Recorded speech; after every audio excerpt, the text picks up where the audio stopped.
Welcome to in with YouTube channel पर आपको sorry. आज मैं आपके लिए बहुत ज़बरदस्त हलीम की रेसिपी लेकर आई हूँ जो झटपट बनकर तैयार हो जाता है। अस्सलाम वालेकुम व्यूअर्स, कहते हैं आप लोग। उम्मीद है आप सब खैरियत से होंगे, मैं भी ठीक हूँ। और चले आए शुरू करते हैं आज हम हलीम की रेसिपी आपके साथ। चले मैं शेयर करती हूँ अपनी ये रेसिपी आपके साथ। ये देखें, हमने दालें ली हैं सारी आधा आधा कप। हमने गेहूँ और जौ को एक एक कप लिया है, और मूंग की दाल, मसूर की दाल, चने की दाल और माछ की दाल हमने आधा आधा कप ली है। अब इनको हम अच्छे से धोकर 2-3 पानी से इसको निकाल कर, ताकि इसमें से जो मिट्टी है वो सब दूर हो जाए, निकल जाए इसमें से। और इसको हम पूरी रात के लिए पानी डालकर, ये देखिए अब हमने धो लिया है। अब हम पूरी रात के लिए पानी डालकर इसके अंदर, मैंने 4 लीटर इसके अंदर पानी डाला है, और इसको हम रख देंगे, भिगो देंगे पूरी रात के लिए। आप चाहें तो 4-5 घंटे भी भिगो सकते हैं। वह पूरी रात रखने से बहुत नरम और मुलायम होकर झटपट बनकर तैयार होता है। ये देखें, अब ये पूरी रात भिगो दिया था हमने, इसका पानी निकाल कर ताज़ा पानी डाला है, और इसको हमने हलीम को गलने के लिए रख दिया है 2-2.5 घंटे में।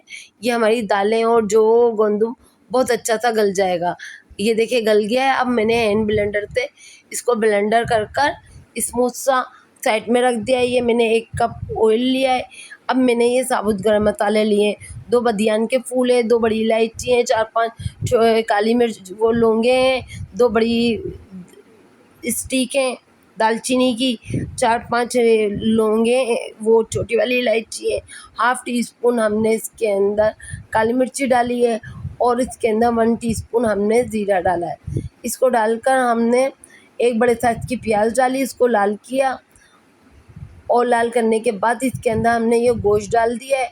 गोश्त डालकर हमने गोश्त को अच्छे से फ्राई कर लिया। फ्राई करने के बाद मैंने इसके अंदर 2 टेबलस्पून लहसुन अदरक डाला है। अब हम लहसुन अदरक के साथ इसको भूनेंगे बहुत अच्छा सा। और अभी तक आपने मेरी वीडियो को सब्सक्राइब नहीं किया, पहली मर्तबा आए तो जल्दी से सब्सक्राइब कर दें, और मेरी वीडियो को ज़्यादा से ज़्यादा अपने फैमिली मेम्बर और फ्रेंड के साथ शेयर करें। पास बेल आइकन के बटन को दबा दें, ताकि मेरी वीडियो का आने वाला नोटिफिकेशन सबसे पहले आप तक पहुंचे। ये मैंने 4 टेबलस्पून इसके अंदर लाल मिर्ची डाली है, 2 टेबलस्पून मैंने भरकर इसके अंदर घर का पिसा हुआ धनिया डाला है, 1 टेबलस्पून हल्दी डाली है, 1 टेबलस्पून इसके अंदर मैंने नमक डाला है, और इसको अब हम मसालों के साथ अच्छे से भूनेंगे। देखें, हम मसालों के साथ हम 2-4 मिनट इसको भूनने के बाद इसके अंदर पानी डालेंगे। पानी डालकर इसको हम गोश्त को टेंडर होने के लिए रख देंगे। गोश्त 1 घंटे में हो या 1.25 घंटे में, बस हमें गोश्त को अच्छा सा गलाना है, ताकि हमारी जो हम रेशा करें बहुत अच्छे अच्छे रेशा बनकर तैयार हो जाए। ये देखिए गोश्त को हमने भून लिया है। अब इसको मैंने पानी डालकर रख दिया था, 4 कप पानी डालकर मैंने टेंडर होने के लिए रख दिया था। ये देखिए अब हमारा ये गोश्त टेंडर हो चुका है, कितना ज़बरदस्त गोश्त गला है। अब इसके अंदर मैंने 1 टेबलस्पून ज़ीरा लिया है, और उसके अंदर जावित्री और जायफल को पीस कर इसके अंदर वो डाल दिया है।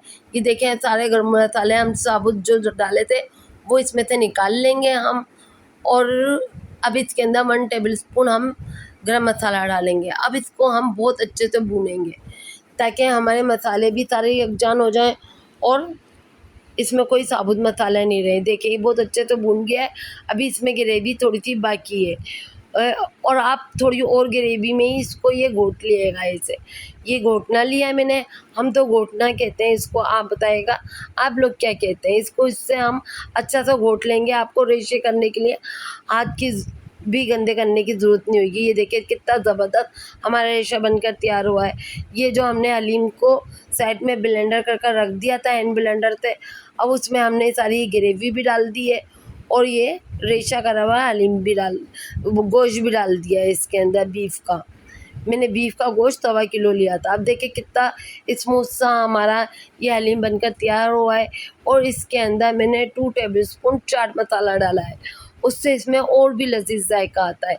ये हमने हाफ कप से थोड़ा सा ज़्यादा ऑयल लिया है, इसके अंदर 2 बड़े साइज़ की प्याज लिए, और वो डालकर, और हाफ़ टी स्पून से थोड़ा सा कम ज़ीरा डाला है, और इसको प्याज को हमने लाल कर लिया है। अब इसमें हम भंगार दे देंगे हलीम में। इसमें बघार देने के बाद इसको हम अच्छा सा चलाएंगे, इसको मिक्स करेंगे ताकि हमारी साबुत प्याज़ें भी नज़र नहीं आए और हमारा हलीम भी बहुत ज़बरदस्त सा स्मूथ सा बनकर तैयार हो जाए। ये देखिए कितना ज़बरदस्त हमारे हलीम का लुक लग रहा है। देखिए कितना रेशेदार, कितना लेसदार हमारा ये हलीम बना है और बहुत लजीज जायका भी था इस हलीम का। बहुत अच्छा बनकर तैयार हुआ था। आप बनाएं। नमक और मिर्ची आप अपने हिसाब से टेस्ट कर लिएगा, कम लगे तो थोड़ा सा और डाल लिएगा। और मेरी वीडियो को ज़्यादा से ज़्यादा अपनी फैमिली मेम्बर और फ्रेंड के साथ शेयर करें, सब्सक्राइब करें। पहली मरतबा आए हैं तो पास बेल आइकन के बटन को दबा दें ताकि मेरी वीडियो का आने वाला नोटिफिकेशन सबसे पहले आप तक पहुँचे। मुझे कमेंट करके बताएं और लाइक करें, शेयर करें। फिर मिलेंगे नेक्स्ट ब्लॉग में नेक्स्ट रेसिपी के साथ। दुआओं में याद रखिएगा। अल्लाह हाफिज़।